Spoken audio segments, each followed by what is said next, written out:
Kisah perjalanan hidup seorang anak manusia. Nah, Bapak Ibu, kan kita sering mendengar orang bilang, orang Kristen tuh nggak bisa kena santet loh. Bener nggak orang Kristen nggak bisa kena santet? Orang Kristen nggak bisa dipelet. Orang Kristen nggak bisa kerasukan. Tapi kita lihatlah, dalam kenyataan, di dalam kehidupan kita, banyak orang Kristen, banyak orang Katolik, justru kan banyak yang kena santet, yang kena pelet, yang kerasukan, hal-hal seperti itu. Kenapa ya? Kok bisa katanya orang Kristen tidak mungkin kena yang begituan? Nah, hari ini aku mau ngomong nih, kenapa mereka bisa kena santet, kenapa mereka bisa kena pelet, kenapa mereka bisa kerasukan. Cari gara-gara sendiri sih, nggak mau nurut sama Tuhan, tidak taat sama Tuhan. Orang Kristen itu sebenarnya memang nggak bisa kena santet, nggak bisa kena pelet, nggak bisa kerasukan. Kenapa? Kalau ada Roh Kudus di dalam kita. Bagaimana mungkin santet bisa hantam Roh Kudus yang ada dalam kita? Kita punya tameng. Kita punya satu power yang besar di dalam kita. Ada Roh Kudus di dalam kita. Makanya jangan sampai melalaikan firman Tuhan. Bacalah firman Tuhan itu setiap hari. Renungkanlah itu siang dan malam. Jadi pelaku firman. Kalau kamu jadi pelaku firman, gak mungkin setan bisa masuk sama kamu. Gak mungkin santet itu orang iri hati, sakit hati kayak apa sama kamu, bencinya kayak apa dia mau santet. Gak bisa. Kalau kamu itu menjadi pelaku firman, hidupnya benar, kudus di hadapan Bapa, tidak mungkin kamu kena santet. Tidak mungkin kamu kena pelet. Tidak mungkin kamu kerasukan. Jadi kalau kamu kerasukan, kalau kamu kena pelet, ataupun kamu kena santet, hello, bertobat. Bertobat. Jadi pelaku firman. Sungguh-sungguh bertobat, minta pengampunan pada Tuhan. Mulai rajin baca firman, renungkan firman Tuhan, jadi pelaku firman. Terus minta ampun sama Tuhan. Hidup benar, jaga kekudusan bait Allahmu. Karena yang disantet, dipelet, pun kerasukan itu adalah jasmanimu, kedaginganmu yang diserang. Tetapi kalau kedaginganmu sudah terkena seperti begitu, rohmu juga akan lemah dan terpengaruh. Rohmu terbelenggu. Makanya saya selalu bilang, jangan tinggalkan firman Tuhan. Firman-Mu pelita bagi kakiku, terang bagi jalanku. Lah itu memang benar. Kita nggak mungkin bisa berjalan dalam kehidupan kita di dalam dunia yang penuh kekelaman ini kalau tanpa penerang. Penerangnya apa ya? Firman Tuhan. Tanpa firman Tuhan kamu nggak bisa jalan. Nggak bisa jalan. Pasti stagnan. Pasti terjatuh. Kalau tidak stagnan, terjatuh. Pasti itu. Tanpa firman Tuhan, tanpa Tuhan dalam kehidupan kita, sehebat apapun kamu, sepintar apapun kamu, sekaya apapun kamu, tidak akan ada damai sejahtera dan sukacita dari Tuhan. Karena damai sejahtera dan sukacita dari Tuhan itu hanya kita bisa temukan dalam Kristus, pribadi Kristus. Masalah apa yang datang menghantam kita kalau kita berpegang pada Tuhan? Firman Tuhan itu menjadi andalan kita. Tuhan itu menjadi andalan kita. Sehebat apapun badai yang datang menghantam kita, kita tetap akan berdiri kokoh. Karena apa? Karena karena Tuhan ada di dalam kita. Dia yang meneguhkan kita, Dia yang menguatkan kita, sehingga tidak hilang damai sejahtera dan sukacita dari Tuhan. Dan bahkan Tuhan memberikan hikmat-Nya buat kita untuk menyelesaikan pergumulan kita, apapun pergumulan kita. Tuhan itu baik. Tuhan Bapa yang baik.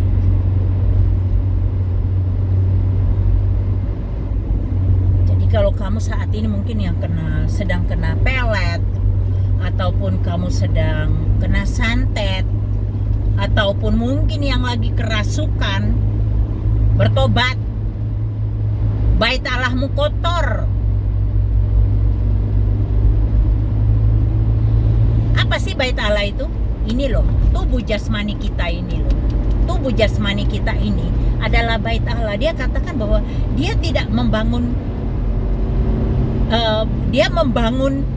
baitnya dengan tangannya sendiri. Yang mana baitnya yang dia bangun sendiri? Tubuh jasmani kita ini, penciptaan. Dia menciptakan kita dengan tangannya sendiri. Semua makhluk, kalau kita baca di kitab Kejadian, semua makhluk penciptaannya Dia berfirman, maka jadilah. Manusia tidak berfirman, maka jadilah manusia, tidak. Dia membentuk kita dari tanah. Dia membentuk kita dengan tangannya sendiri. Kita itu spesial, makhluk yang spesial di hadapan Tuhan. Kita itu begitu berharga di hadapan Tuhan. Kenapa kita sering kali kita menyia-nyiakan kekhususan kita, spesialnya kita itu di hadapan Tuhan? Kita makhluk yang spesial bagi Dia, karena Dia menciptakan kita serupa dan segambar dengan Dia, dan Dia membentuk kita itu dengan tangannya sendiri. Dia meniupkan nafasnya ke nafas kita. Dia meniupkan, makanya kita hidup. Aduh, sayang sekali jadi orang Kristen tapi tidak tahu prinsip-prinsip ini. Hidup gak benar di hadapan Tuhan. Kita itu jangan hidup benar di hadapan manusia, mencari pembenaran manusia. Kita pura-pura baik di hadapan manusia. Orang semua satu dunia ini tahu kita orang baik. Nelinda ini seorang hamba Tuhan. Orang semua tahu. Tapi kehidupan Nelinda sendiri tidak benar di hadapan Tuhan. Bagaimana mungkin Tuhan bisa ada di dalam, Roh Kudus bisa ada di dalam aku, kalau begitu cara hidupnya aku? Kita tidak membutuhkan terkenal di hadapan manusia. Yang kita cari adalah perkenanan Tuhan, supaya hidup kita itu ada damai sejahtera dan sukacita dari Tuhan. Apalah arti hidup yang singkat ini kalau kita hanya mengejar harta? Harta dan harta, uang dan uang, jabatan dan jabatan, sampai rela melakukan hal-hal yang tidak berkenan di hadapan Tuhan.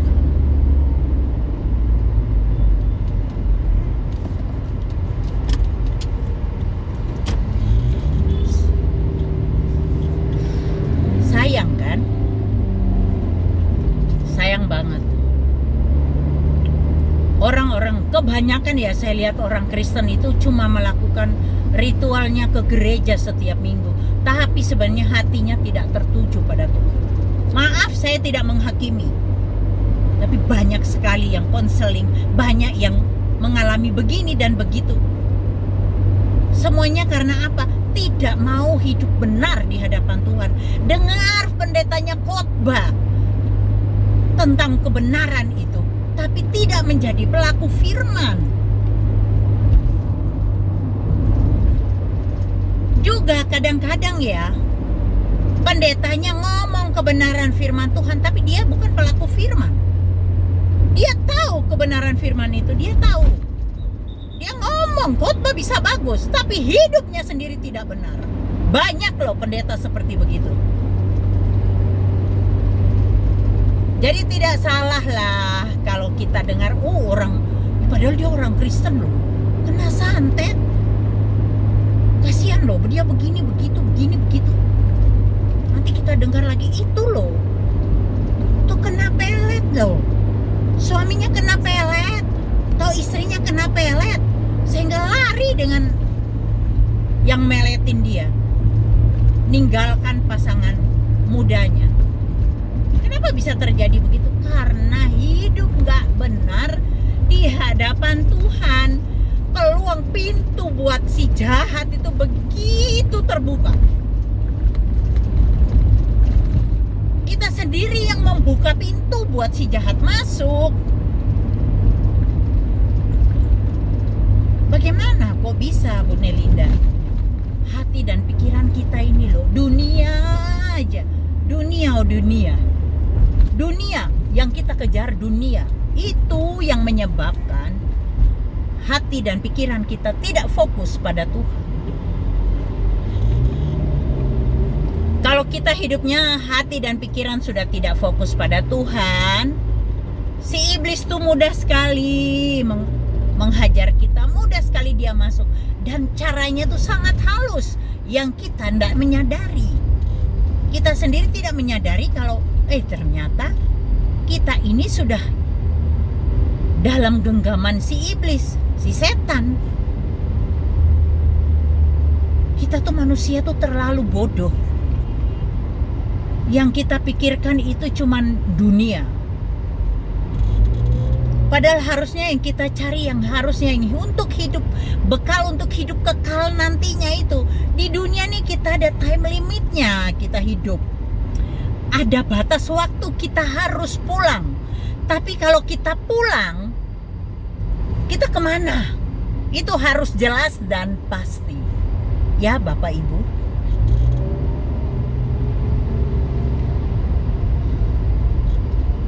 Kalau saat ini Bapak Ibu Saudara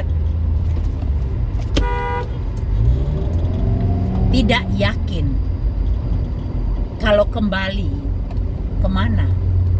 Bertobat. Yang menjemput si hitam atau si putih? Kamu ke kiri apa ke kanan? Nanti itu harus ada kejelasan. Jangan sampai mati kita itu justru ada dalam tangan si setan, si iblis. Terus hidup di dunia sia-sia dong.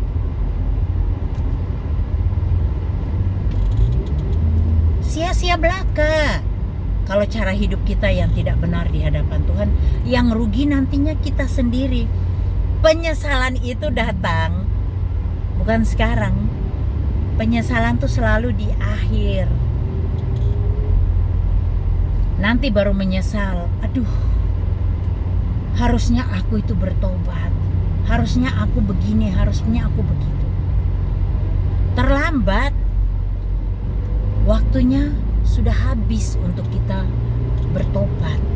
Pintu pertobatan sudah tertutup. Terus mau apa coba Bapak Ibu Saudara?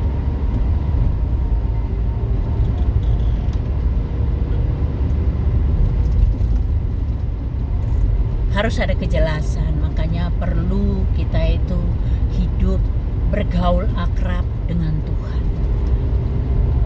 Bagaimana caranya kita bisa bergaul akrab dengan Tuhan? Bu Nelinda nih ada-ada aja. Bergaul akrab dengan Tuhan, kita mengenali Dia secara pribadi dan melalui firman Tuhan, Alkitab itu. Firman Tuhan, bacalah setiap hari dan jadi pelaku. Jangan tahu kebenaran firman Tuhan. Jangan mencuri tapi mencuri. Jangan berzina tapi berzina.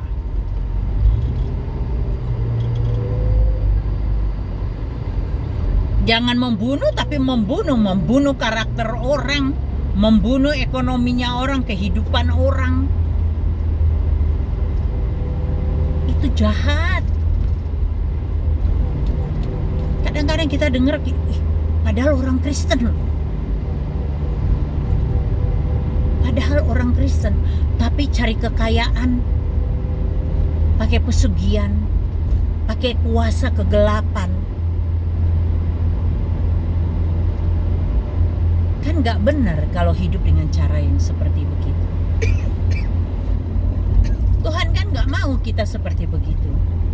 Apa sih yang kita cari coba? Semua kesia-siaan belaka kok. Mati nggak bawa apa-apa. Ingat loh, mati nggak bawa apa-apa. Terus kenapa kita ini manusia begitu bodohnya? Yang dikejar harta, harta dan harta, uang, uang dan uang, jabatan, jabatan dan jabatan.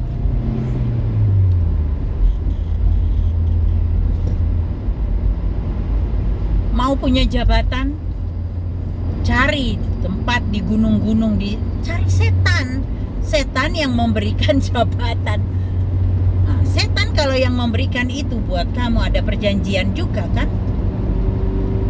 Setan memberi itu tidak ada yang gratis. Ya Bapak Ibu Saudara, setan memberi itu tidak ada yang gratis.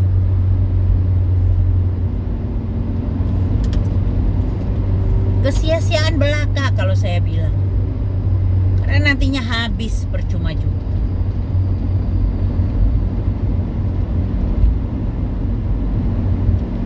Kuncinya kenapa orang Kristen kena santet, kenapa orang Kristen bisa kena pelet, mengikat sampai bertahun-tahun ninggalkan pasangan sama anak-anaknya, yaitu karena ada celah pintu terbuka lebar, makanya si jahat bisa masuk. Kenapa orang Kristen bisa kesurupan? Yaitu karena pintunya terbuka. Makanya perlu tutup pintu. Caranya tutup pintu gimana? Firman Tuhan. Kembali lagi, firman Tuhan. Baca dan renungkan, jadi pelaku firman. Kamu bebas dari hal-hal mistik itu. Karena apa? Karena ada Roh Kudus di dalam kita yang membentengi kita, yang melindungi kita.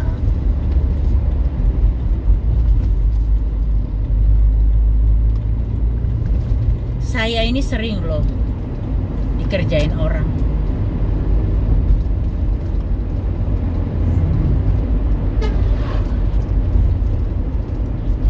Tapi saya mau mengandalkan Tuhan Yesus.